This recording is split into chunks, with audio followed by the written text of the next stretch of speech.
Sebelum Allah menciptakan makhluk yang bernama manusia, terlebih dahulu Allah itu berdialog dengan malaikat dan juga iblis.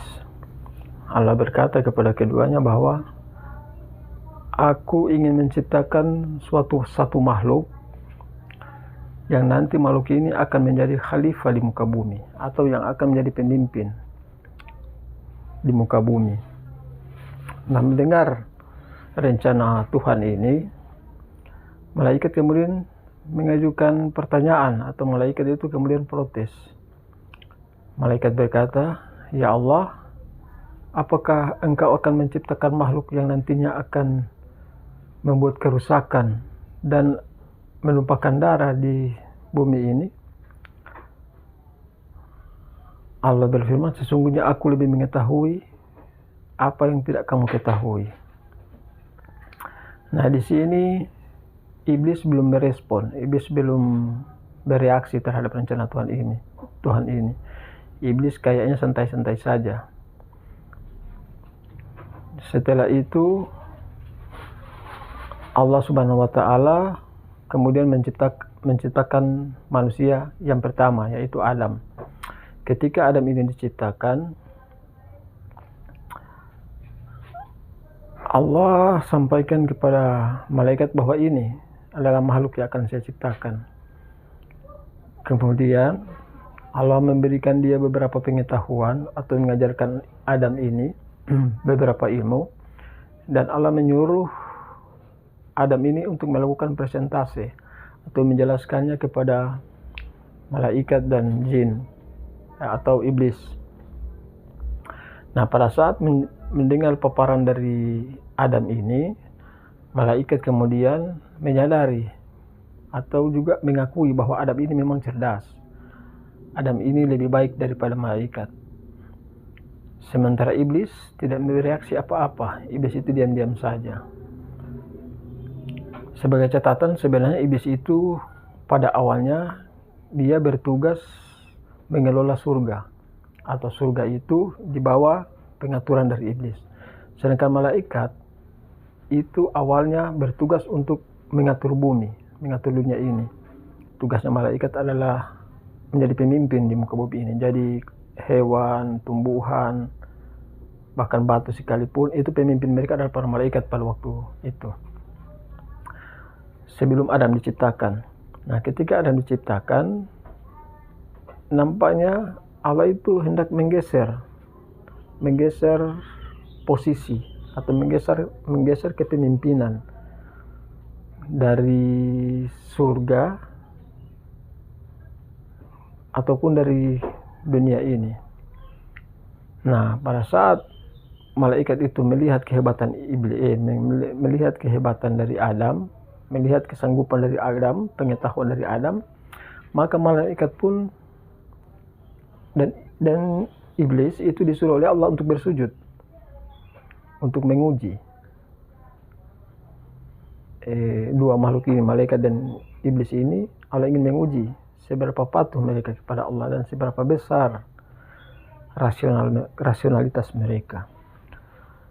Nah, pada saat itu malaikat ketika dia menanggapi penjelasan dari Nabi Adam itu, dia menanggapinya atau dia meresponnya secara rasional, dan juga dia meresponnya secara intelektual.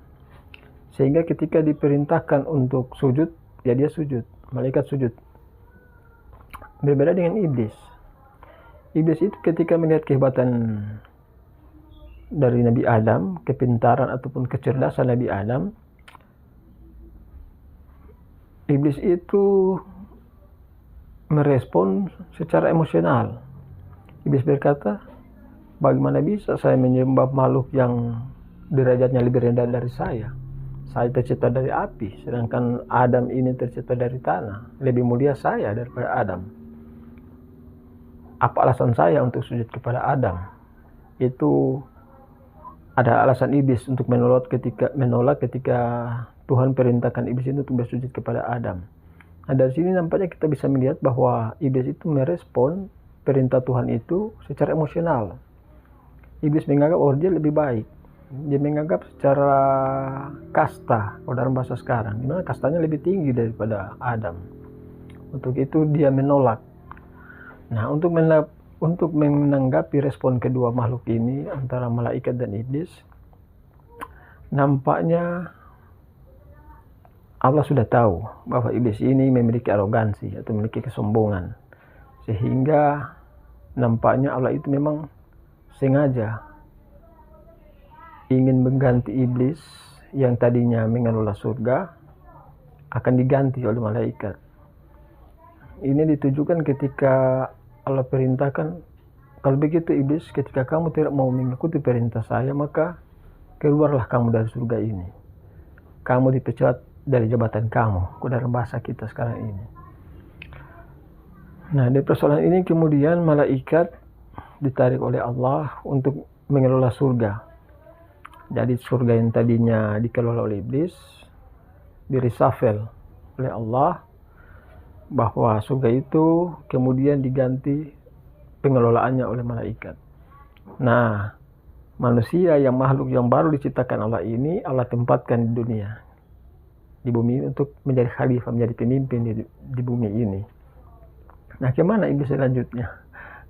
Sudah kehilangan posisi, sudah tidak lagi menjadi pengurus, sudah tidak lagi menjadi pemimpin.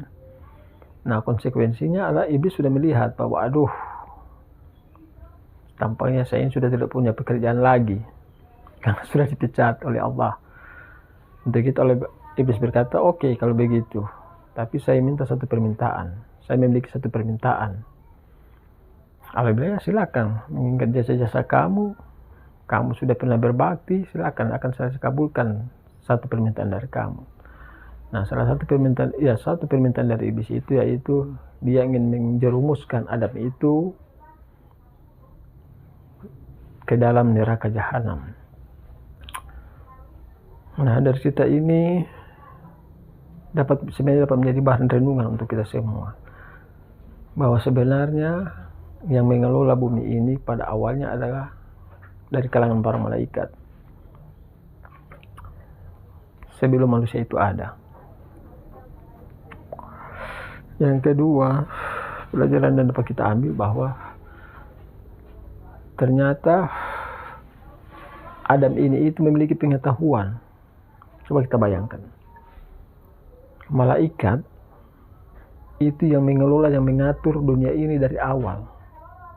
Bagaimana dunia diciptakan mulai dari atom, unsur atom, kemudian menjadi makhluk seperti kita seperti sekarang ini, menjadi benda-benda, menjadi segala macam.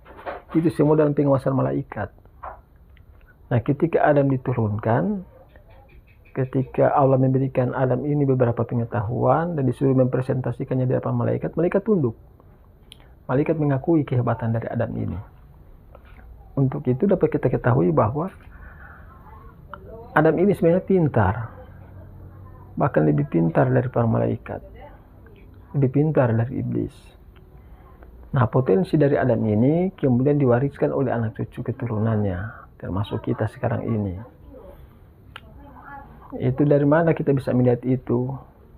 Ya, kita bisa melihat dari situasi saat ini atau perkembangan dunia saat ini. Ketika malaikat itu berkuasa di muka bumi, malaikat diberi tugas untuk menguasai bumi, mengatur, mengelola bumi ini. Tidak ada perkembangan yang signifikan. Artinya, ya, bumi yang dari awal penciptaan sampai malaikat itu diganti, ya tidak ada perubahan, begitu saja. Tapi ketika bumi dikelola oleh Adam dan anak keturunannya, bumi itu mengalami perkembangan dan kemajuan yang sangat pesat sampai dengan saat ini. Bayangkan seandainya bumi ini sampai saat ini dikelola oleh malaikat, kita tidak menikmati jaringan 4G, 5G, bahkan 6G saat ini sudah mulai ada.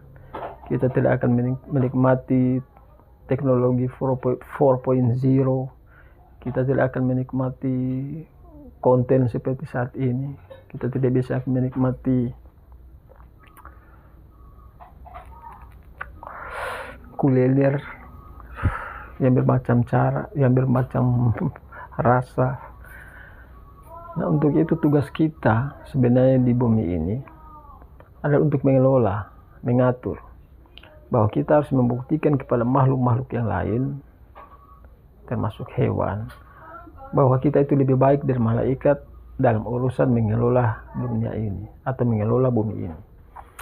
Untuk itu sebagai manusia kita dibebani tanggung jawab. Bagaimana kita menjaga alam, bagaimana kita menjaga keteraturan.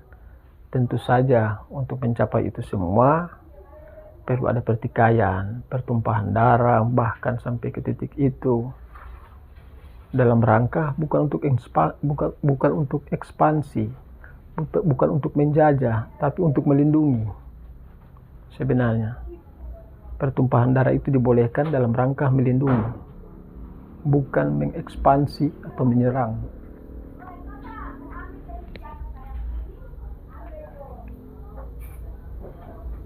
Jadi dari kisah di atas itu yang saya sampaikan tadi itu, banyak sekali pelajaran yang bisa kita ambil.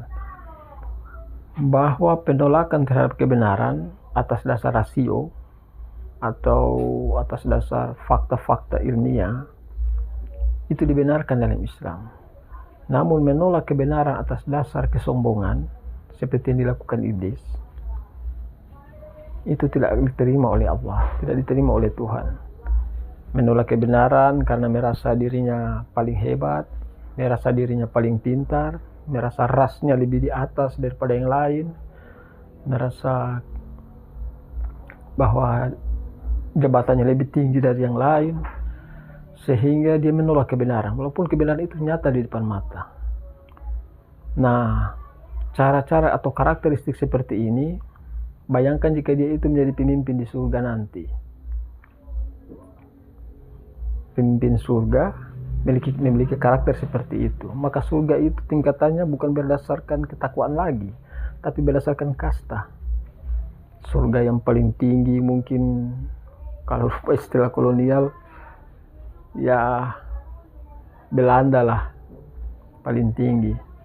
Surga berikutnya ditempati oleh orang-orang dekat Belanda pastinya, dan surga yang paling bawah itu ditempati orang-orang yang agak jauh hubungannya dengan Belanda, dan neraka pasti akan ditempati oleh orang yang berseberangan dengan orang Belanda. Kita bisa bayangkan jika surga itu seperti itu,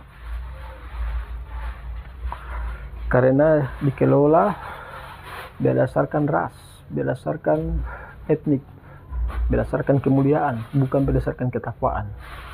Berbeda dengan malaikat. Malaikat ketika Adam mempresentasikan pemahamannya, malaikat itu merespon dengan rasionalitas, merespon dengan logika, bahwa mana bisa Allah menciptakan manusia yang hanya akan menumpahkan darah, akan membuat kerusakan, padahal kami senantiasa bertasbih dan menyembah Tuhan. Apa tidak salah? Nah, ini kan pertanyaan logis sebenarnya, bukan mengkritik, bukan menghujat, bukan membenci Tuhan, bukan seperti itu. Itu merupakan respon rasional. Dan Tuhan meresponnya dengan memberi kesempatan sujud atau berdebat dengan Adam. Allah memberi kesempatan malaikat, silakan berdebat dengan Adam. Tunjukkan bukti-bukti kamu, dan Adam juga tunjukkan bukti-bukti yang dimiliki oleh Adam. Siapa yang paling benar antara kalian berdua? Dan ternyata malaikat mengakui bahwa Adam lebih hebat dari dia. Dan malaikat pun tunduk. Nah, penolakan kebenaran seperti yang dilakukan oleh malaikat itu dibolehkan. Nanti kalau terbukti salah, ya tidak apa-apa. Setidaknya dia menolak berdasarkan fakta-fakta ilmiah atau rasional, bukan berdasarkan emosi. Jadi sekali lagi, jangan sombong seperti iblis. Mungkin banyak orang memiliki definisi yang berbeda-beda tentang sombong. Biasanya orang itu mendefinisikan sombong itu berdasarkan hal-hal yang tidak dia sukai. Misalnya kalau dia tidak suka orang yang kalau dia minta tidak mau memberi, ya dibilang orang itu sombong. Atau ketika dia ingin disapa dan tidak ada yang menyapa, ya kami dulu orang itu sombong. Atau karena dia itu suka iri, kemudian ada orang yang sering memperlihatkan kelebihannya, dia menuduh orang itu sombong. Nah, sombong ini definisinya berbeda-beda. Namun Rasulullah SAW memberikan definisi, arti definisi yang objektif, bukan subjektif tentang sombong itu apa. Nabi berkata, sombong itu ketika kita menolak kebenaran, padahal kebenaran itu nyata di depan mata kita, dengan alasan yang tidak rasional. Itu yang disebut dengan sombong, menolak kebenaran karena atas dasar emosional, bukan atas dasar rasional. Jadi sombong itu merupakan pakaiannya Allah, dan tidak cocok kalau kita pakai pakaiannya Allah, itu tidak pas dengan kita. Satu-satunya berhak sombong itu hanya Allah, karena itu pakaiannya dia, pas dengan dia. Dan apabila kita sudah melihat pelajaran dari iblis, bagaimana akhir dari sebuah kesombongan, yaitu Allah ganti dengan yang tidak sombong. Allah ganti dengan makhluk yang lebih rendah hati, lebih legowo, lebih rasional, dan lebih taat. Karena memang kepemimpinan itu, jika dipimpin oleh orang yang sombong, itu sangat berbahaya. Untuk itu, tetaplah rendah hati, tetaplah tahu diri, dan tetaplah rasional.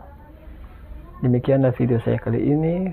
Semoga ada manfaatnya untuk jadi bahan renungan kita semua. Sampai ketemu lagi dengan video saya berikutnya. Wassalamualaikum warahmatullahi wabarakatuh.